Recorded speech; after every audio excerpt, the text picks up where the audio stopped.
मुल्ला नसरुद्दीन के गांव में कहीं से एक मौलवी आ गया। गांव वालों ने मौलवी की बड़ी इज्जत की और उसे गांव के मस्जिद में ठहरा दिया। गांव वाले समय समय पर मौलवी का हाल चाल लेते रहते। अब इस तरह मौलवी गांव के प्राय हर शख्स को परिचित हो गया। मौलवी प्रायः मस्जिद की छत पर खड़े होकर आते जाते लोगों को देखता रहता था।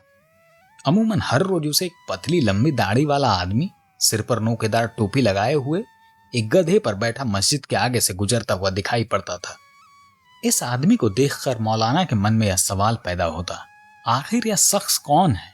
गांव का हर रसूखदार आदमी उससे मस्जिद में आकर भेंट कर चुका था। गांव वालों के जहन में यह बात भी बैठ गई थी कि मौलवी बहुत ज्ञानी है, मगर यह शख्स तो उससे कभी मिलने नहीं आया। एक दिन नमाज के बाद जब लोग मस्जिद से जाने लगे, उसी वक्त मुल्ला नसरुद्दीन अपने गधे पर सवार होकर उधर से गुजरा। अब संयोग से मौलवी की नजर उस पर पड़ गई। उसने नमाजियों से पूछा, जरा कोई बताना यह गधे पर सवार होकर इधर से कौन गुजरा? एक नमाजी ने उत्तर दिया कि मौलवी साहब, इस गांव में गधे की सवारी केवल एक ही आदमी करता है और वह है मुल्ला नसरुद्दीन। मौलवी ने तुरंत कहा कि बड़ा अटपटा आदमी मालूम पड़ता है। एक नमाजी ने उत्तर दिया कि अटपटा नहीं जनाब, बहुत समझदार और ज्ञानी है मुल्ला नसरुद्दीन। फिर मौलवी ने कहा, ज्ञानी तो घमंडी नहीं होते, मगर यह मुल्ला नसरुद्दीन तो बहुत घमंडी लगता है। पहले नमाजी ने कहा कि घमंडी? अरे नहीं, तौबा तौबा, मुल्ला नसरुद्दीन तो बड़े मासूम इंसान हैं, इसके लिए कोई दूसरी बात नहीं कही जा सकती।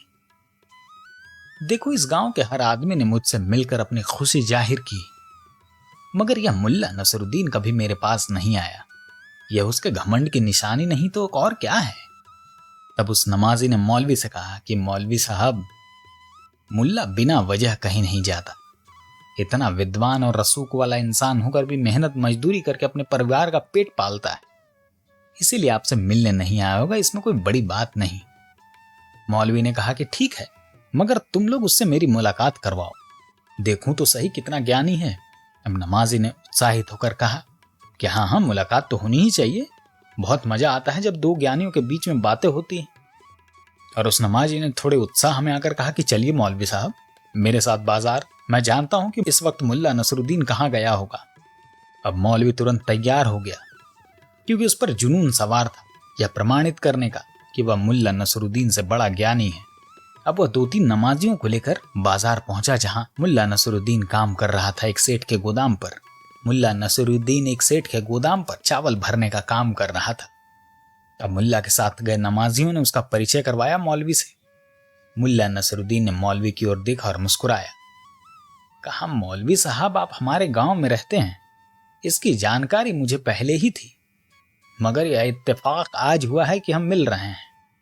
अब इतना सुनकर मौलवी मन ही मन कुढ़कर सोचा कि कितना दम्भी है यह इंसान, मुझे सलाम तक नहीं किया। इतना सोचते सोचते उसने गंभीर आवाज में कहा कि मुल्ला नसरुद्दीन, मैंने सुना है कि तुम बड़े ज्ञानी आदमी हो। मैं चाहता हूं कि मैं तुम्हारे साथ शास्त्रार्थ करूं, ताकि अंदाजा लग जाए कि तुम सचमुच ज्ञानी हो या ज्ञान होने का आडंबर रचते हो। मुल्ला नसरुद्दीन यह बात सुनकर हंसा और कहा, जनाब, मैंने कभी नहीं कहा कि मैं ज्ञानी हूं। पता नहीं आपसे किसने कहा है ये बात। और रही बात शास्त्रार्थ की, तो मैं आपसे बात करने के लिए तैयार हूं, पर अभी तो मैं काम पर लगा हूं, वरना अभी ही साथ बैठ गया होता।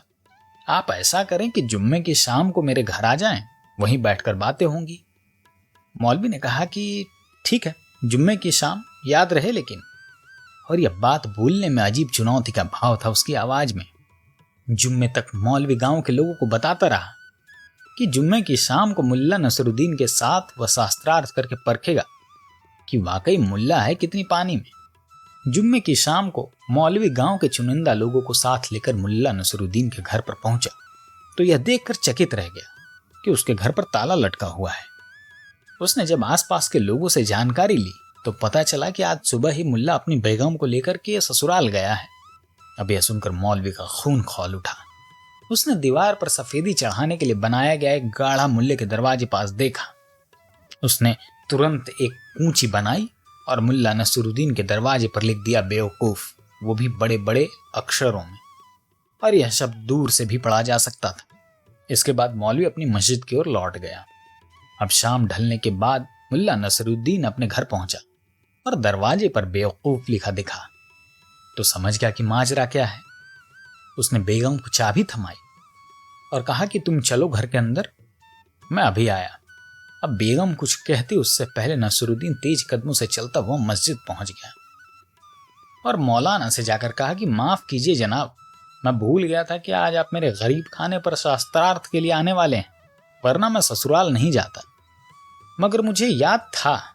मौलवी वहां वही 4-5 चुनिंदा लोगों के साथ मस्जिद में बैठा हुआ था और बातें कर रहा था।